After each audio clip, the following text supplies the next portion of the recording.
Le point commun entre un réfrigérateur et une centrale nucléaire est le fait que le cycle thermodynamique présente des changements d'état.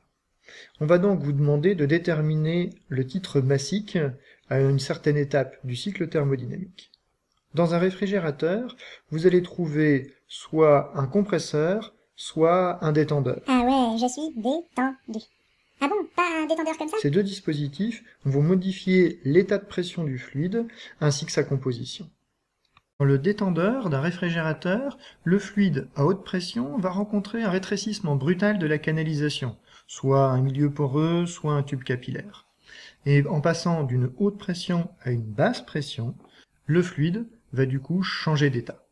Il était au départ liquide, et à basse pression, on va obtenir un mélange de liquide et de vapeur. Le cycle thermodynamique classique d'un réfrigérateur est le suivant. À l'intérieur, un échangeur à pression constante va faire bouillir le fluide à basse pression et basse température. Ensuite, un compresseur va amener la vapeur à une haute pression et une haute température, et un échangeur derrière le frigo va évacuer de la chaleur et ainsi condenser le fluide.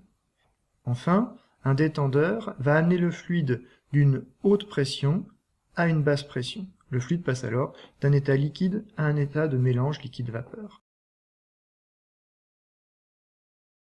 Le premier réflexe à avoir pour déterminer un titre massique est d'utiliser le théorème des moments, sous réserve que les grandeurs massiques soient disponibles, en l'occurrence ici par exemple le volume.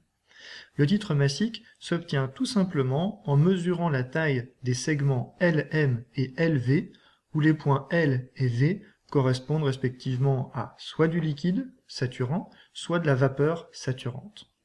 Le théorème des moments est valable quels que soient les diagrammes, pourvu que l'abscisse soit une grandeur massique. Vous trouverez donc dans le diagramme enthalpique un théorème des moments avec l'enthalpie. Le diagramme enthalpique va être utilisé dès qu'il va y avoir un détendeur, tout simplement parce que la représentation d'une détente de Joule-Thomson, une détente isenthalpique, à H constante est une verticale. On retrouve les points L et V, le point L correspondant à du liquide saturant sur la courbe d'ébullition, et le point V correspondant à de la vapeur saturante sur la courbe de Rosé.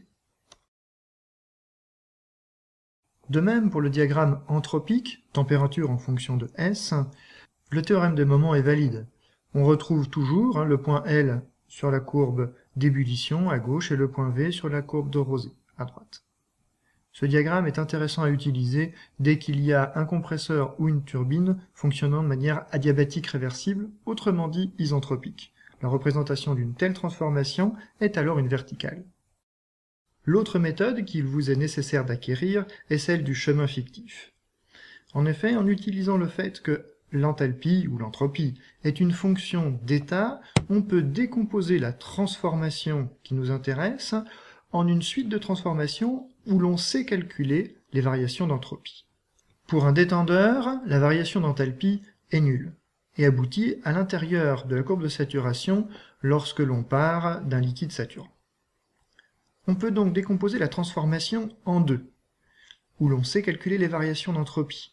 Tout d'abord, on ne garde qu'une seule phase et on change la température. On passe de la température initiale à la température finale en suivant la courbe d'ébullition. Et ensuite, arrivé à la bonne température et à la bonne pression, on va faire une vaporisation partielle pour aboutir jusqu'à l'état final. Dans ce cas-là, la variation d'enthalpie vaut simplement x fois LVAP. L'enthalpie étant une fonction d'état, la variation d'enthalpie totale est la somme des variations d'enthalpie sur chacune des étapes. Il est ensuite un jeu d'enfant d'isoler le titre massique. Dans le cas d'une turbine ou d'un compresseur fonctionnant de manière adiabatique réversible, le raisonnement est alors identique en utilisant l'entropie. On décompose la transformation en deux étapes. D'abord, un changement de température d'une seule phase. On sait alors calculer la variation d'entropie. Et ensuite, on effectue un changement d'état à pression et température constantes. On sait également, lors de cette étape, calculer la variation d'entropie. L'entropie étant une fonction d'état, la somme des variations d'entropie sur chacune des étapes est égale à la variation totale. Il est alors également très facile d'isoler le titre. Pour conclure, déterminer un titre massique se fait de deux façons différentes. soit les grandeurs massiques sont disponibles, à savoir le volume massique, l'enthalpie massique ou l'entropie massique. On utilisera le théorème des moments. Si ces grandeurs ne sont pas disponibles, ou si on vous impose la méthode, on utilisera alors la méthode du chemin fictif en utilisant les propriétés de la transformation.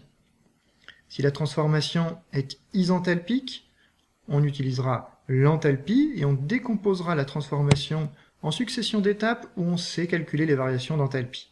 Soit des transformations avec une seule phase et un changement de température, soit un changement d'état.